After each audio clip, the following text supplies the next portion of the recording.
Come on over, it's time for Tim Friend. Welcome back to Tim Friend. We're playing the last spell, the pre-alpha demo, once again. I am your host, once again, and forever, Tim Friend, your friend and mine. Today in the last spell, or at least last time, we fought through the first night phase. You can see the results of our work over here. Pretty good result. Did let one get inside the city limits, maybe two technically, but it's still pretty good result. But now we've got the daytime phase, which is when you get to see the fruits of your labor. Look at our bustling metropolis, mostly ruined, still technically extant. There's three things we get. Not three things. There's a few things we get to do during the daytime phase. The first is level up, and it's the funnest shit, so we're going to do it right off the bat. All right, so leveling up gives us two things. The first is we get a stat bonus. The stat bonus are randomly generated. So it's like it's almost like opening a booster pack of cards. We're going to get common cards, uncommon, rare, and epic cards. In this, we got only common stat boosts. But which stat they boost is also randomized. So with this selection, we can increase our physical damage, our health regen, our range damage, our mana, or just our straight up our health. I think what I'm going to do, well, an alternative to choosing any of these would be to re-roll. We get 2 re-rolls per level up, but every time you use a re-roll, you get 2 less options to choose from. But I think what I'm going to do is choose the daily health regen. And then we hit train, and bow. Now we've got 19 health regenerated per morning instead of whatever it was before. The second part of leveling up is that we get to take a perk. We get 1 perk's points. Isn't that fun? And we get to choose one of these perks with which to get a little bonus from. We could get plus 25% experience, remove 1 of the move point malice from wearing body armor, which would be nice because we've got -2 movement from our heavy armor. Coagulation, which increases our armor by 50% of our health regen. This is what I'm looking at, especially since we were able to get a health regen. That'll give us 9 or 10 more armor, which is just delightful. Critical Master, which gives us increased critical chance for every enemy that has not been crit that we have hit. So it kind of cranks us up to guaranteed crits, basically. Martial Artist gives us extra damage and crit on our punch. It is cute. Potent Toxins, which gives us plus 25% poison damage, which is great. Not for Brielle, though. She's got a sword.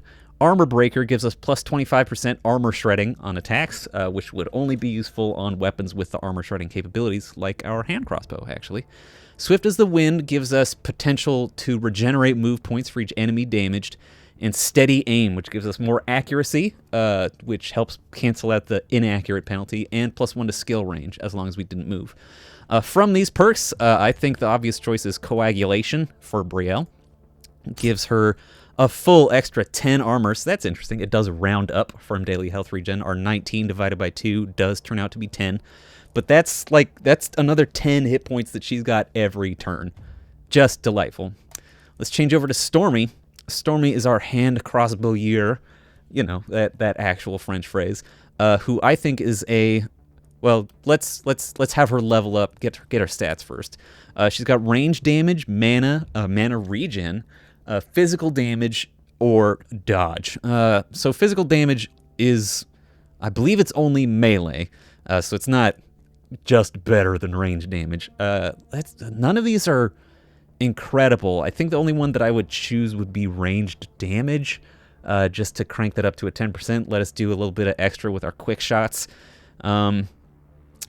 However, sometimes you can get pretty dope things. I think on Stormy, I'm going to use a reroll. Okay, well, these aren't better, but we can use the health, just because, fuck it, why not? Let's do it. Let's train the health. It's an uncommon trait, so it gave us more health than a common health upgrade would get.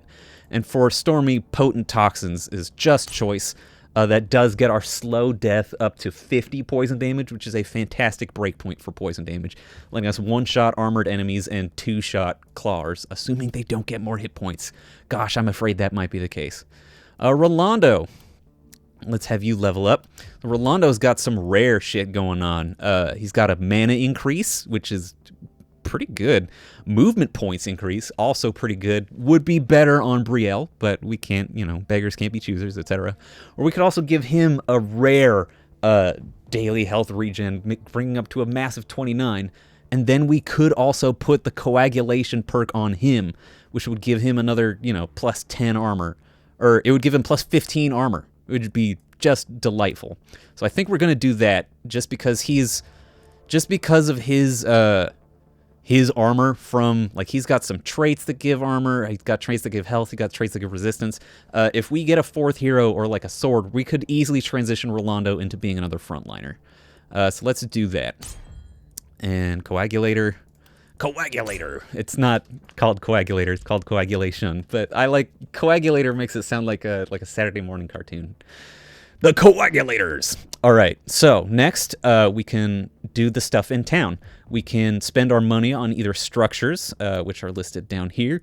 We've got houses, scavengers camps, gold mines, temples, mana wells, blacksmith, armor maker, bowyer, magic shop, and inn.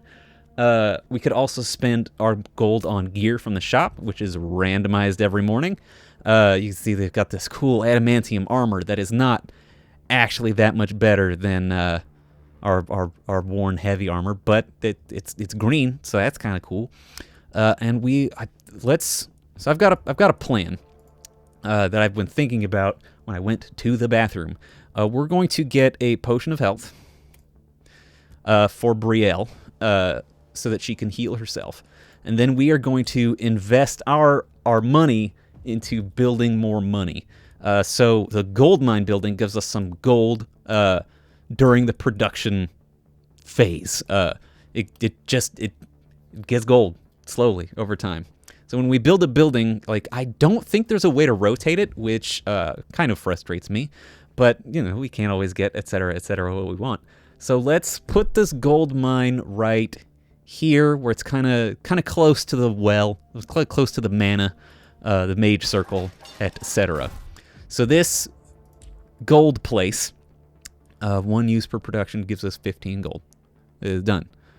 10 squares per dawn. 1, 2, 3, 4, 5. Okay, so it'll give us every production phase. It will crank up and give us some money. We can upgrade it. Improves passive production during the production phase. It'll give us 15 gold per. We could crank it up to 30 gold per with another $25.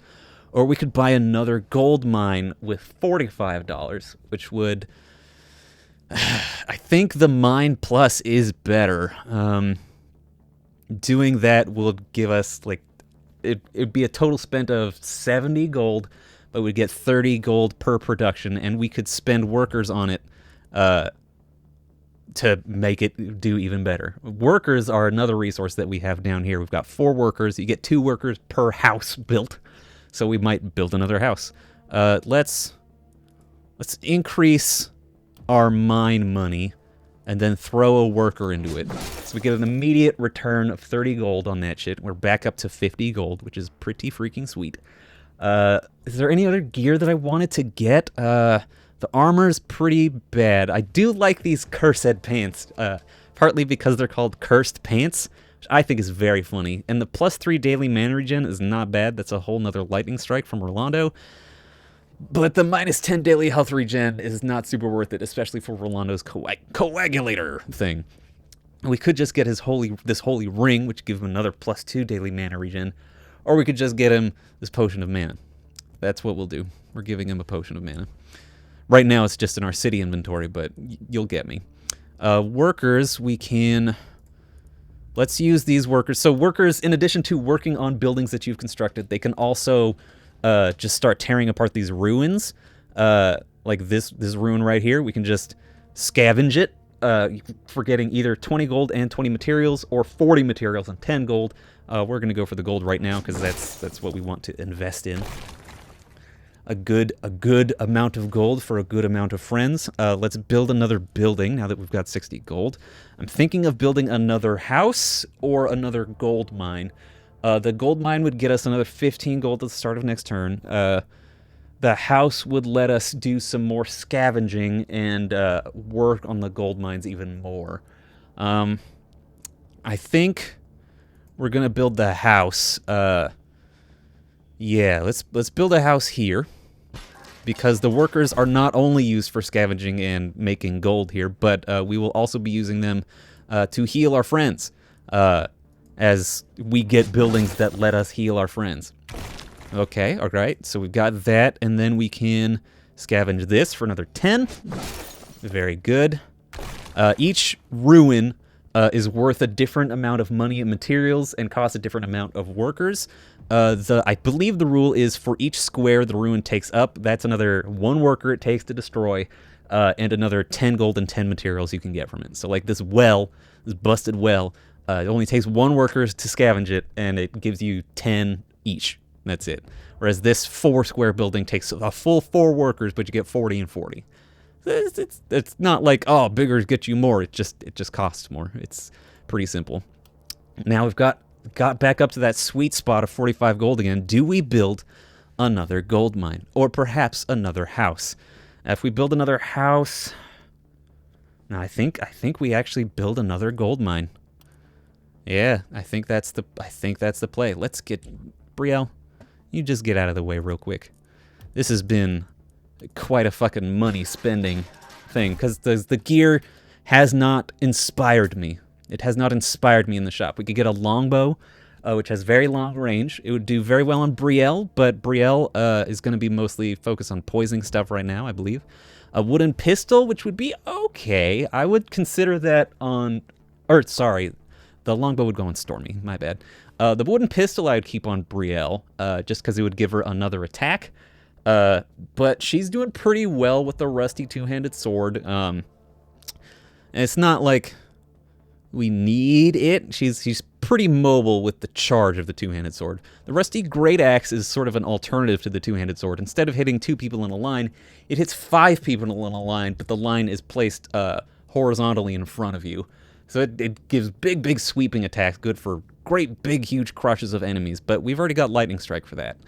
The mithril two-handed sword is you can see it has slightly higher base damage, and it gives us +1 move points, but it gives us -15 resistance, which sucks. I don't want to take 15% more damage. The short bow is it's a shorter longbow. It has slightly better upgraded abilities, like what is it?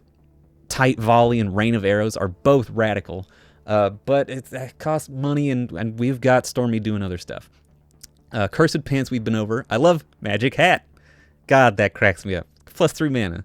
This mail shirt is cute. It gives us +7 armor, +3 dodge, +3% range damage. The range damage might be good, but since we're focusing on poison, we've got low damage, just numbers anyway on Stormy. It's not that great. Worn Greaves, we've got those. And adamantium armor is like Worn Heavy armor, but it gives us -15 dodge, which who cares? Our dodge is probably 0. The +5 daily health regen and +1 daily mana regen and +10 health. That's all not bad. It's just not good enough for me to sacrifice some sort of income over time with the houses. There's also spell scrolls, which just give you abilities that weapons would have, like teleportation and triple swipe. That's just something a spear would give you. But it is dope. It's a really cool attack that hits in like a cone or some shit. I like it, but we're not going to get it. All right, so we're out of money. Let's go into our city stash and start equipping some stuff. Let's put these Worn Greaves onto Rolando. That gives him the same amount of armor as the Worn Greaves that he was wearing before, but it gives him +10% reliability, which is exactly what we want with this freaking Tome of Shadows and its massive damage range, which frustrates me to no end. Let's also put the Potion of Mana into his bag, and Brielle gets the Potion of Health into her bag. Then we can sell these stupid paints. Yeah, for a whopping $4, but $4 saved is $4 earned, am I right? All right, so we're done with the day phase, finally. Let's move on to the next night phase. Now we've got enemies coming from the north, so this end. It's just convenient because we still have our free barricades out there, and our walls aren't exactly on fire in that direction. But now we get to put our materials, yeah, it's materials. I was going to say production materials, but that's just literally what it is. So now in the bottom left, you can see what we can build with them. These are purely defensive structures. There's no economic boon to having any of them.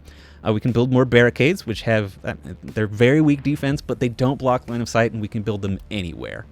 Walls, however, have to stay in the city limits, as sort of determined by the vague city limits of the ruined walls that we can see. Walls are cool because they stop people from getting in, you know, like walls. But we can also jump over them. We didn't show that during the first night, but we can absolutely have our people just hop over walls and hop back over walls, and it's a fun way to do things. Let's see. We can also upgrade or repair existing walls, except ruined walls. Those can't be upgraded. We can upgrade wood walls to stone walls, which gives them a massive boost in health, which I think we might do. We've got a shit ton of materials. Let's upgrade some of these wood walls to stone walls. It brings them from 45 health to 110 health. That's just efficiency, baby. That's just efficiency. So we've got existing wood walls to upgrade to stone walls. It's just good. Let's see what else we can get. We can also make gates. It's pretty neat, as the tooltip says.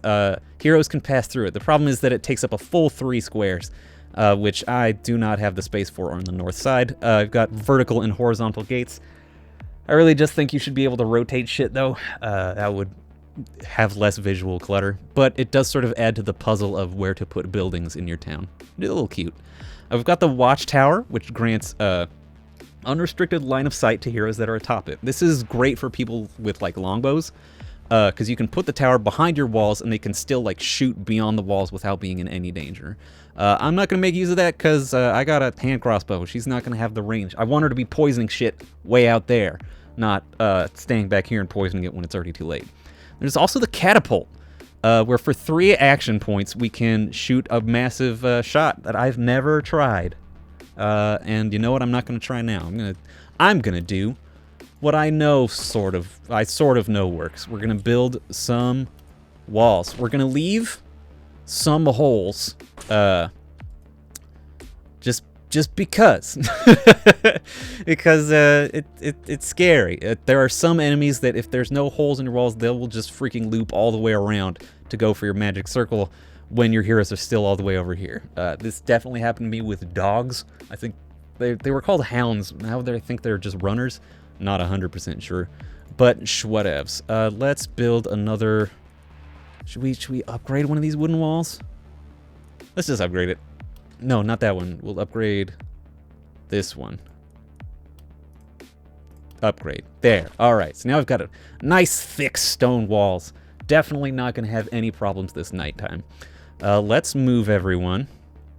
Can you just use that during this phase? You can. Delightful. So there's infinite movement and action point usage. You're going to use this on yourself. Get yourself a little bit of that sweet, sweet mana back. And we'll put you all up a little bit close. We'll see where these chonkle fucks come from. All right, end phase. It's daytime. Or it's nighttime. It's definitely not daytime. From the second night, I think onward, the nighttime has more rounds. There's just no enemies? They're supposed to spawn. Like, it looks like there's a guy there. Yeah, and the sort of, the reticle lights up a little bit. Did they all, like, spawn behind this lake and get screwed? What happened here? Well, I'll just take this to show you about jumping over walls. It takes 2 movement points, but you get right past a wall. Isn't that cute? I think it's cute. I think it's... I mean, I don't mean to be condescending. I also just think it's a pretty cool mechanic that lets you use... There's the enemies! Lets you use walls effectively. So we've got some new friends. We've got these archers that they will just shoot at your boys. Shoot right at you, and it sucks. We've got gargoyles who they're not special except for the fact that they fly. We hate flyers because they go right over our dear sweet lakes, our lakes of ultimate defense. Of course, we got gargoyles on the other side too. Just delightful. What a cool flanking situation we've got going on. I hate it. All right, so I think we're going to want Stormy. How's your lethal poison or slow death range? 1, 2, 3, 4. And then like another 1, 2, 3. Yeah, you can. So let's go this away. Hit you with the slow death. So the slow death, now that it does 50. Oh, the armored, they get 5 extra HP? No!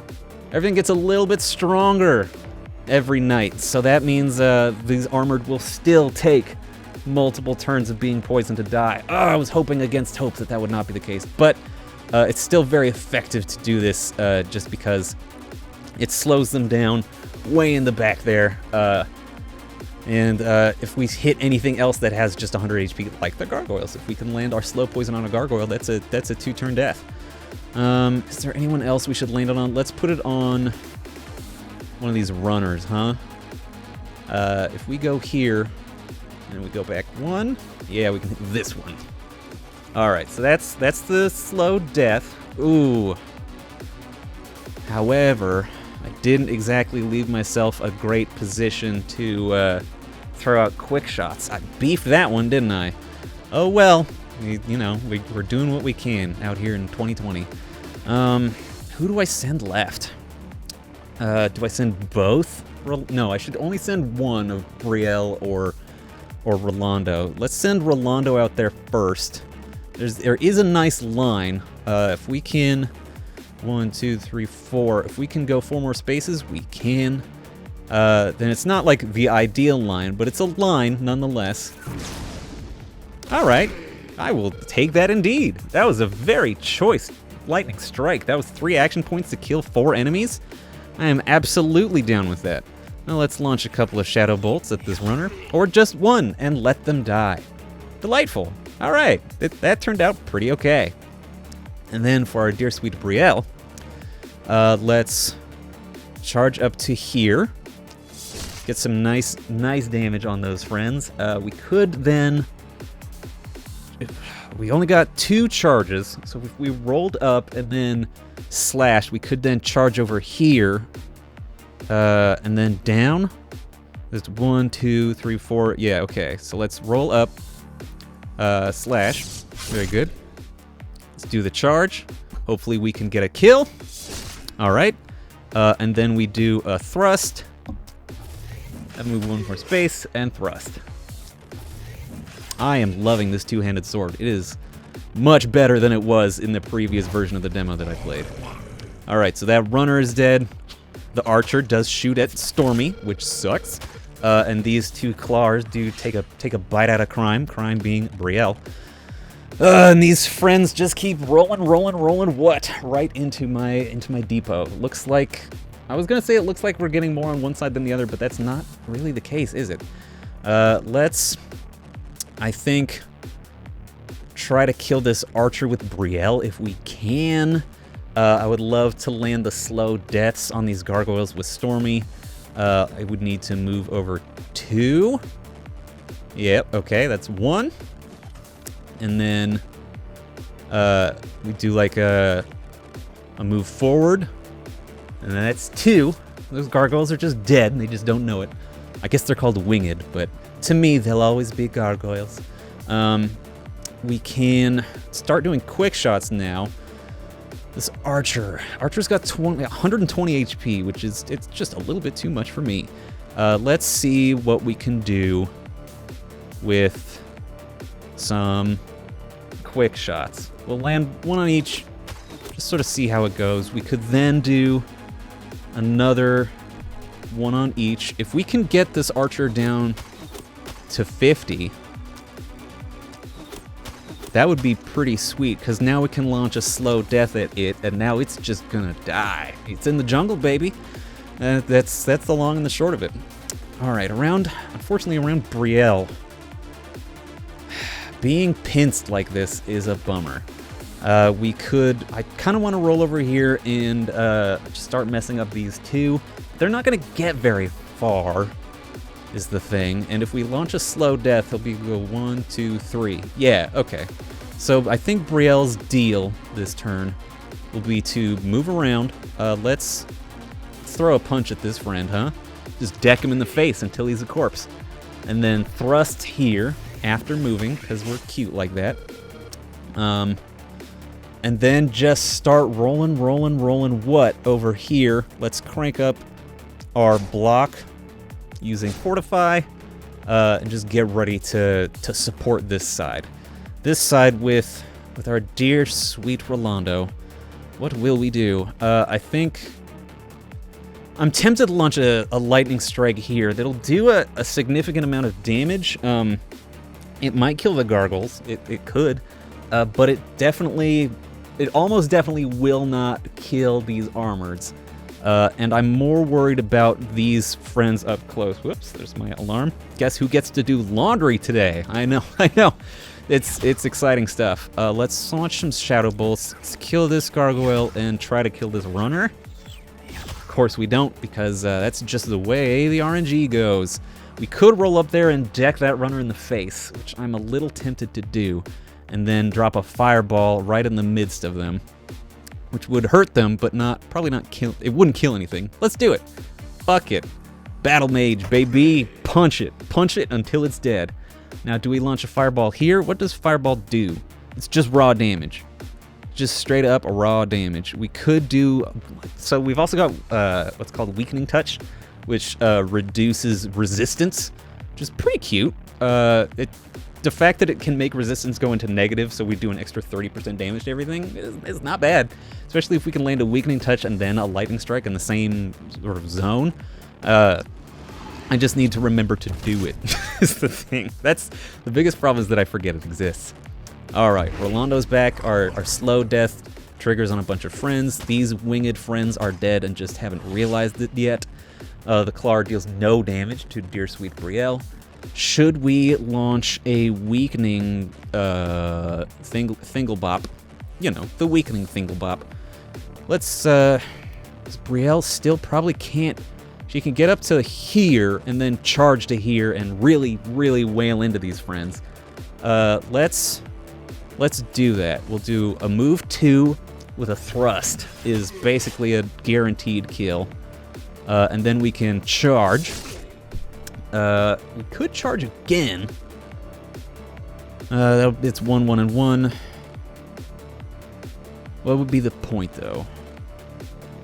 We could also slash, kill this friend, charge, leave us with an action point, and we'd be more in the way. Nah, I think we just charge. Boop. And then we use Fortify to reduce incoming damage by an additional 10 this round. Delightful. Then, we're trying to conserve mana for more lightning bolts where we can.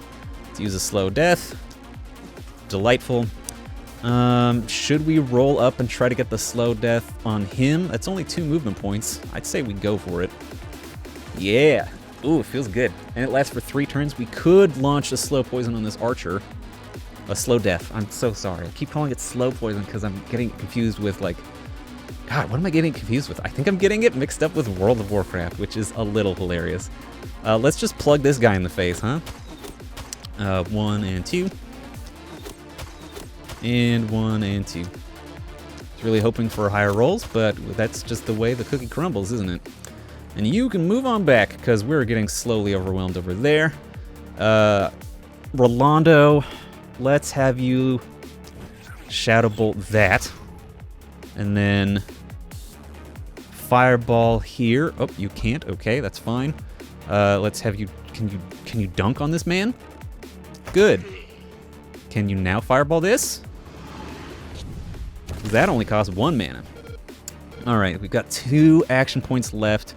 We've got 2 Shadow Bolts left, yes. I'm playing it in windowed mode, so I actually have to look at my game capture to tell how many uses of abilities I have left, because it's way down at the bottom in very small text, but I do have 2 Shadow Bolts left. If we get good damage on both of these attacks, we can probably kill this guard. Let's give it a shot. I'm gonna keep calling them guards, even though they're definitely named armoreds now. I think I preferred the more evocative names of the previous demo. I like guards and gargoyles or imps or whatever the freak they were called, and hounds rather than runner. But archer is fine. All right. A lot of those attacks went to barricades. We saw Brielle get hit, and it hurt real bad, but It's not the worst thing that could happen, especially since we've got a pretty nice line set up with lightning bolts, or for lightning strikes right through here. As long as we can get Brielle out of there, that will be just a choice situation for us. Over here, got another gargoyle, which I'm not a super fan of. A couple runners, again, not super fans of it. It's these cursed claws. It's these dad-blasted claws that are really fucking getting my goat. Let's put a slow death on this runner. So it's gonna attack the wall and then die on its next turn. Can we put slow death anywhere else? Let's move up and put it on this archer. We need to move 1, 2 to the left. So let's start plugging some quick shots into these claws. What's the damage on it? 27 to 37. We got 40 to 50. Let's do this and a this, and then just try punching. Just try punching. It didn't work, but it's the thought that counts. We're gonna keep putting that slow poison on these nasty men, who I don't like, and it's efficient to use on. Let's use. I'm thinking, as these extra little friends represent extra paths for the lightning to take, which would be inefficient. So if we Shadow Bolt there, man, that was minimum damage.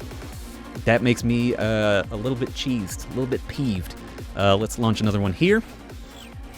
Another lowish damage roll. That's great. That's awesome. Where else should we launch a Shadow Bolt? Or should we save it? We should save it. We should save it for the weakening shit. Let's... How much damage will a thrust do? A thrust will still kill it, even with 0 momentum, so I'm down for that. Let's roll out here and then down here. So we roll up here, we can thrust again. Then we roll down here, we could punch. Sorry, what's the it's 6. Using my epic gamer mouse to hit the key bindings. It makes me feel like a pro gamer. Or a programmer. Let's hit Weakening Touch here. Hopefully it doesn't just loop around. Okay, that's pretty much exactly where I wanted it to go. How will we get the line of sight? I think we have to go back and down. Or not. Ugh, that's rough stuff, McGruff. If we come out here, though, then we can definitely see them. Yeah, but we can't see this homie. All right, well, we'll start the lightning strike back here then. Still pretty good. We got that archer out in a single shot, which is just so choice. We can now go up here and hit this with a slash. It's pretty nice. And then we've still got one action point left over for a fortify. Yeah, it's much less clean this night, huh? But we are at the end of it. We've got 31 enemies to go. Oh, and gosh, it's time for next time on Timfriend. Next time on Timfriend, we'll finish up this night, do another day. Should be faster, and we'll go into the 3rd night. How's that sound? Sounds pretty good to me. Remember just to pledge eternal obeisance to the almighty algorithm by liking, commenting, subscribing, hitting the bell, etc. Any other ritualistic acts you can think of. And I'll see you next time, everybody. Bye-bye. We're Tim Friend.